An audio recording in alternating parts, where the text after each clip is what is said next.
Welcome back. Welcome back. This is the Intelligent Developers, led by André Bueno and Gerard Delaney. And we have a phenomenal guest today, Mr. Erik Louis Solivan. How you doing, brother? I'm doing well. It's good to be with you today. Wonderful, wonderful. André, how are you? I'm excellent. I'm really looking forward to this conversation. I know, Erik's done some amazing work across the country over the years. I'm really excited to just kind of dig into his story. I guess kind of starting off, Erik, like how did you get into the real estate space? Yeah, so it's an interesting story. So I began this work initially at the state government level with the Pennsylvania Department of Community Economic Development. So about 2 years after graduating from Haverford College, I was looking for a transition, looking for the next step after spending just about 2 years working for a supply chain logistics firm. And always thought I wanted to get into the real estate development and kind of management space. You know, my parents and grandparents, myself, we grew up in public housing. So looking at housing as a critical part to stabilizing families, to stabilizing cities was always something I was interested in. And so I had an opportunity to work for the Pennsylvania state government. I spent about 5.5 years working on housing policy, working with the Pennsylvania Housing Finance Agency on finance issues, looking at programmatic issues, learning a lot about U.S. Department or HUD programs with community development block grant funds, neighborhood assistance grant, emergency services grant, this broad spectrum of housing programs that are out there. And that was my kickoff period for it. And after spending time, just about 5.5, 6 years or so at the state government, I then went to law school and really wanted to focus on real estate. I wanted to look at property rights, landlord-tenant issues, how do we grow and expand the needs and opportunities around housing demand, meeting housing supply, and how do we bring those two worlds together.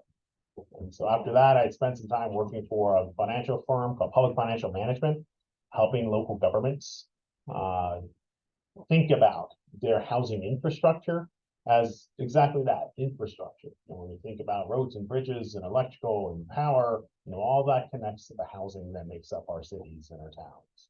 And so working with that firm for a couple of years, I then had a chance to join the Philadelphia Housing Authority. And at that time, the Housing Authority was going through a transition and was also looking to build upon its long history of creating new affordable housing. We'll talk about that later today. Breaking down old public housing towers and creating new mixed income communities using the various financing tools to do that. And that was a good 5 years or so there. Then I went to City of Denver, and then now here in Tulsa. I'm continuing now almost 17 years in this work, continue to expand and develop, manage, and maintain affordable housing, as well as full market rate housing as well throughout our portfolio. So you've advised governments, both domestically and abroad, what it looks like. I guess, how did your background growing up in public housing help shape your, interest in the space? Yeah, it's a great question. When you think about the role that housing plays and how much it becomes a central part of economic advancement and opportunity, or the alternative, or it becomes in many ways and in many cities historically become a limiting factor to economic opportunity and advancement. When we think about cities and the way in which cities developed over the years, particularly sort of the history of how public housing came about, initially in the 1930s as a way to, as the legislation wrote, clear out the slums in a lot of cities during the Depression era, replace it with housing, and how that housing from 34 up until 54 really concentrated lower income families in particular areas and cities and towns throughout the country. And looking at that infrastructure and how it was created, how it wasn't at many times maintained, and how that shaped the growth and opportunities provided to families, children's and grandchildren's of the generations, in many cases, generations that have existed in public housing throughout the country. So in Philadelphia, my parents grew up in the New York City Public Housing Authority. I remember going to 122nd Street on the East Side, in Manhattan, to the massive, housing projects. This was in the early 80s, and looking at the way in which that sort of physical presence of the buildings and the infrastructure in that space very much shaped sort of how schools were funded, shaped what schools you could access, which had absolute determining factors in the economic advancement or lack of advancement for many of those families. So as I think about my sort of tenure in those space, my parents and my grandparents, and the absolute commitment they had to finding pathways to transition out of public housing, that is what very much drove sort of my interest and wanted to turn around, having an opportunity to go to Harvard College and then Rutgers Law School and find ways to give back and create more of those lanes of opportunity for more residents, as well as, given our current housing crises in our cities or towns and in our rural areas as well, where do we find ways to stabilize families through housing so that way they can focus on other areas of advancing their personal and economic lives by having that housing stability. So housing is truly at the core of our work in thinking about the stabilization of people and families. Because what we do and what housing authorities have done for decades is really help individuals who have the strongest of economic challenges to stabilize, have decent, safe, affordable housing, and then be able to invest their times, their concerns, their energies in creating more economic opportunity for themselves and their families. And that is a real critical role of what we do here today, and how my personal story became a professional passion to do this work. So you've spent a good number of your career on the public side as well as some on the private side. For a lot of young folks I talk to, I say, early in your career, you may want to consider public service as a start for your career. Can you speak a little bit about some of the plus sides of young folks who want to get their career, or even senior folks that want to have a stint in the public side of the business? Absolutely.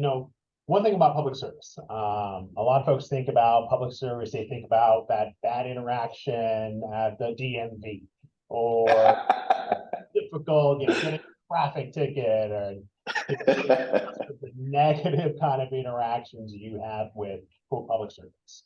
Right. What they forget is the grand impact that many public servants can have at the local, state, and at housing authorities, can have on daily lives of other individuals in very positive ways. So when you think about public service, my challenge, the next generation of folks who are coming up, here at the Tulsa Housing Authority, we have seen tremendous turnover as more retirees who've been in these positions, providing direct housing services to individuals, have retired, moved on, particularly after COVID, and the next generation of public servants are coming in. They're beginning to see the impact that they can have on individuals and families on a daily basis. And one thing that gets missed by a lot of new generation folks is they think about public service and think about those past interactions. They don't connect the fact that by working at a housing authority, we have an entire department that spends all day, every day, handing over rental leases and house keys to families. That is a transformative effect. We see through our main lobby here in Philadelphia and in Denver, kids coming in with their parents, sometimes with their grandparents, walking out with a rental lease and some housing keys. That is a transformative experience to know that you participated in moving that family from housing instability to housing stability, and that the future opportunities and growth of those, particularly the children who are going into that rental unit, into that home ownership unit, you are changing their lives on a daily basis. And that work rarely gets highlighted, it rarely gets talked about. And the Right. individuals who are doing that leasing on the property or executing that lease in the housing choice voucher side, they rarely get the praise. But that is true public service, and Right. that they spend every single day improving the lives of someone else. And that is, I would hope, a real calling card to the next generation who's coming up in our workforce. That if you're looking for jobs that provide impact, that provide value and meaning, public service, particularly, and I'll show my preference in public housing, and in working for housing authorities, public service really provides that avenue to have that impact on other people's lives in a very positive way. That's amazing. I early in my career, one of my fondest memories, when I worked the first 5 years of my career in architecture. Yeah. And the first product that I got to see from the very beginning to the very end, it was in Daytona Beach, Florida, with the housing authority. Yeah. And I was a young person, so I didn't really know all the mechanisms that were working around me. But at the ribbon cutting, I was talking to one of, like, literally just standing in the room. I was talking to one of the execs of the housing authority, and he was telling me they use this RAD program. And I was like, RAD, what is that? And he was explaining to me how the housing authority leverages resources, creating this program, which incentivized development, which then gave the developer the resources to build a building, which hired us architects. And I was like, oh, that's a creative idea. And he's like, yeah, we knocked down the public housing that was there before, built this new beautiful complex, brought the residents back. And I was like, ah, that's fascinating. And I got that feeling that you just mentioned the first time I was going to one of the punch walkthroughs to look at the building getting finished up. They had already started leasing out the first apartments to the residents. Yeah. And I saw a mom and her kids playing in the pool. And I thought, how amazing is that? Is that we took our ideas, it is now physically manifested, and now a young family, their life is transformed, right? Yeah. Those Absolutely. kids now have a beautiful home with a beautiful amenity that they are creating memories and hopefully setting the foundation for their lifeline. Without a doubt. It's a powerful feeling, isn't it? To really see your work change someone else's lives, and in many cases, change 300, 400, 500 families' Yes. lives, and the surrounding community. As we think about going back to kind of your first question, that physical built environment has such an impact on your psychology of what is the opportunity for me in life.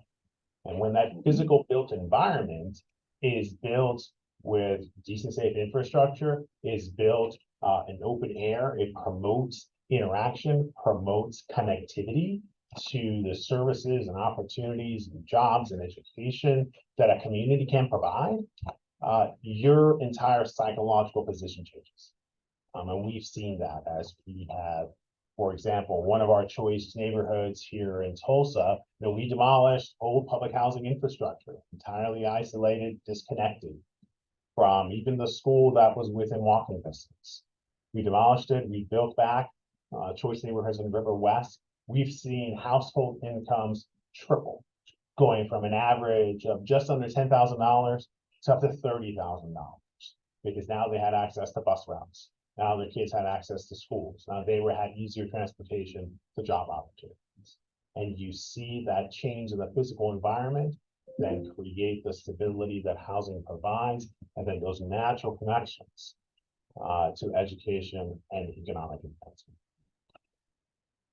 So, in a lot of your conversation, I'm hearing just this agglomeration of creating new housing, working on placemaking, finding ways to create, job and workforce development opportunities along the way.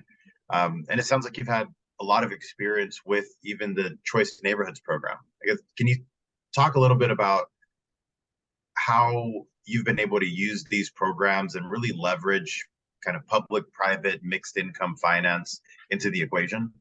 Yeah, absolutely. So, Choice Neighborhoods from the U.S. Department of Housing and Urban Development, they created Choice Neighborhoods, which is actually sort of the third manifestation of an intent to figure out ways to build a better physical space in a better environment. So it all began, as I had mentioned, with sort of your strict public housing in the 1930s through the 1950s and 60s, where traditionally it was isolated single towers in most larger cities, or isolated, as we see here in Tulsa, in a smaller city, row home style, but very separated from the city core, very disconnected from the infrastructure to streets. In many cases, we have two sites and have a two-lane road still. And so it was very isolated, very disconnected. So that was sort of version one. Version two began as we looked at the social policy of public housing and how isolated and concentrated it was with lower income. We wanted to do away with that. And so we created the Housing Choice Voucher Program. The intent was, let's lean on the private sector to subsidize rents for folks. And we transitioned families into Housing Choice Voucher. Then there was a conversation in HUD in the 1990s that said, let's bring about what we called Hope 6. Demolish our big public housing infrastructures. So we think about sort of classic iconic spaces, public infrastructure like Cabrini Green in Chicago, big towers of public housing coming down, being replaced with more integrated, lower scale, less density. One of the challenges with Hope 6 was that it did not provide, this is what eventually became Choice Neighborhoods, a right to return for those residents who were displaced as we took down that infrastructure and rebuilt or improved infrastructure better connected to the communities. So then by the early 2010s, we have the rollout of the Choice Neighborhoods initiatives. And what Choice Neighborhoods looked to do was to learn from the lessons of public housing, of housing choice, of Hope 6, and apply those lessons to creating intentional built physical environments that created that integration of housing, education, and community.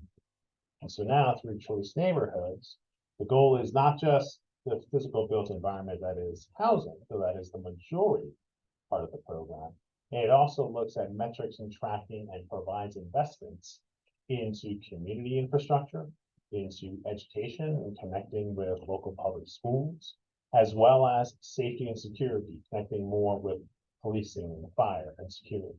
So it brings together each of those components of a community, puts them under a single grant, and then challenges the housing authority, because the housing authority has to be a part of it, to bring in private sector developers into the space, to bring in their city into the space, to bring in their state housing finance agency into the space, and to force that collaboration to create new communities. So we are able to see that integration of housing breeds better connection to education, to the physical streets and environment, to safety and security, as well as economic opportunity and job training. And that evolution took decades, but we now have a strong tool in Choice Neighborhoods that can provide immediate grant funds that could then be leveraged with low-income housing tax credits to make 4% low-income housing tax credit deals, which traditionally the lower value 9% tax credit deals. They would have fund those big gaps that you get in new construction with Choice Neighborhoods dollars, as well as the dollars raised from local communities and from the state. So we really provided an anchor to say, let's identify a public housing development that needs to be recapitalized, in many cases completely demolished and rebuilt.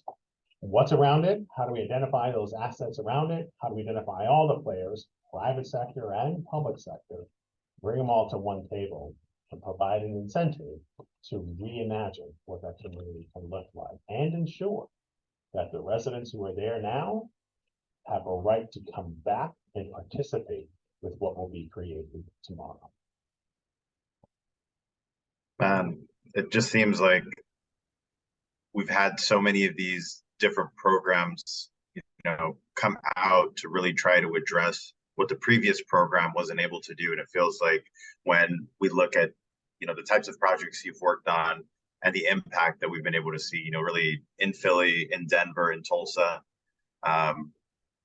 you've learned a lot in that process. So I guess if I could ask for your advice, I live in Los Angeles.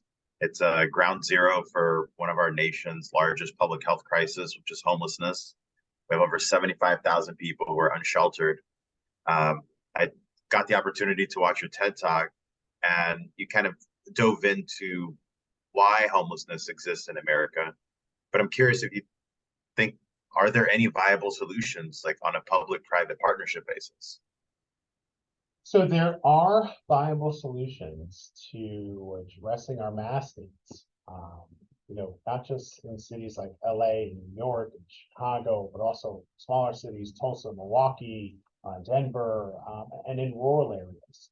One of the highest needs here in Oklahoma and in Colorado is in the smallest of towns, where they can't seem to produce enough housing. So this need is everywhere. It is across the housing spectrum. It is across the population center spectrum, so from large to small.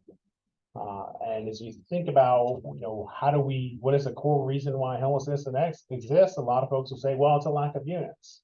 That's part of it. Our country has created 900,000 housing units just between 2022 and the end of 2023. It's a massive number. The capital markets financing the creation of housing units work. They're functioning. At the same time that we've created all those units, 582,000 persons are experiencing homelessness throughout the country, and that count is likely low. A big portion of that, André, as you have mentioned, is in Los Angeles and throughout California, but also in cities like Tulsa. Tulsa's had its highest count of homelessness in 2 decades, nearing almost 7,000. And those are just folks you see who are experiencing homelessness on the street. It doesn't count those living in RVs, living in their cars, going house to house, because they don't have a stable place to live. So that increase in homelessness is at the same time we're seeing peak increases in housing unit development. So what's the mismatch there? The mismatch is the way in which we finance the creation of those units. The majority of those 900 units that have been created are primarily providing supply to a demand at the higher income levels, while the majority of demand on that housing spectrum is in the middle to lower income levels, particularly the extremely low income levels, which is where you get the types of housing called permanent supportive housing. That's able to meet some of the more intensive social service needs that persons experiencing homelessness will have in order to stabilize within the housing unit. So that housing supply is not meeting the housing demand that's out there across the entire spectrum. That's because the financing for that supply is not aligned to where the demand is. Looking at, as I had mentioned, tools like low-income housing tax credits, as well as state and local government programs to fund more subsidies to bring down the cost of rents. Those tools aren't being applied as broadly as they can in order to bring down the cost of, one, building these units, but two, bringing down the cost of those rents, where you still get a fair market rent for the unit being constructed, but you're able to provide a subsidy so a lower income family can pay. So that disconnect between supply and demand is our root cause. So when a lot of folks talk about, well, we have a homelessness problem, we need more units, well, we have a lot of units. It's not necessarily just the production of units. It's the type and the financing of those production of units where we have that misalignment. So as we think about solutions in big cities like LA and New York and in smaller cities throughout the country, the answer is traditionally the same.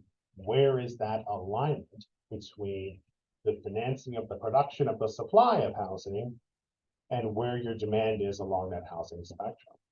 If you're seeing peaks at the most extreme low end, those also requiring services for the funding and creation of permanent supportive housing, where do we create that alignment in those incentives? And then two, for a lot of cities where that supply and production is so misaligned, right? So you have a very high, ever-growing numbers of persons experiencing homelessness at extreme end. Where do we find other more temporary solutions to try to create options to move them into some form of shelter. So not necessarily a fully structured housing unit, but some form of shelter to have services to create stabilization while you're producing sort of new units that match those lower and extremely low income levels. You've seen some of that in Denver. The new administration has come in there. It's worked a lot with the Denver Housing Authority, trying to find ways to put folks into shelter of some form, and trying all different types to make those alignments. And that same thing is happening in Los Angeles, in Oakland, in Seattle, in Portland. They're trying to say, okay, we can't produce the units in enough time to align that supply with the demand. So where do we find other forms of shelter so we can at least take folks out of the exterior elements, particularly since those exterior elements are having extremes, extreme hot, extreme cold, as we're going through climate change. So how do you connect that shelter on the temporary basis? And my encouragement is always, don't lose sight of needing to build that permanent housing unit. Right. Temporary shelter space is very temporary. So how do we ensure we're still creating the production and the financing of units for those extremely low income individuals? Agreed. We have a significant housing supply problem right now. Everywhere. It's a nationwide problem now. Both large cities, smaller cities, rural areas, everywhere is not producing at the level we were before. It's a massive issue. So my last question for you, Erik, what would you give 22-year-old Erik advice? You've seen a couple of recessions now, right? You've seen a couple of economic booms now. What advice would you give that young man today? Well, I think if you're, about to look back kind of on, my career and looking forward to what the need is, the biggest challenge and advice I would give them was, in addition to following your passion and seeing the impact of meaningful work in public service, recognize that public service is only done well when it is synced with and connected to the private sector. We can't do it alone. The need across the housing spectrum, homelessness on one end to homeownership on the other end, is great. And you need private sector, you need public sector coming together to address that broad spectrum of need in order to ensure that we're able to align that housing supply with housing demand. Capital markets are a critical component to our success of the Yes.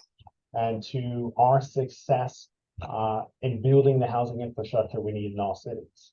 So as we're thinking about, treasury yields reaching 5% and really putting a damper and making interest rates and debt more expensive while reducing credit pricing on the other end. So we've got high interest rates, low credit pricing. That's not the best environment to build, but we still need to build because more folks need more housing today. So where does the public sector come to the table to sync up with the private sector to say, all right, how do we build more housing? How do we create that alignment between the housing supply and demand and use all the financing tools we can bring to the table to create more housing options? So while you're pursuing that public service, I would look back 20 years ago. Don't neglect the need to understand how capital markets work, and that understanding tying that to your public service intent to servicing families. So we public and private can come together and meet this ever-growing and immediate housing need. At the end of the diversity in real estate conference in New York a couple months ago, near the end of the presentation, they asked me what was kind of like a big step. And I said, a big step in my career is when I realized I need to learn how to raise money.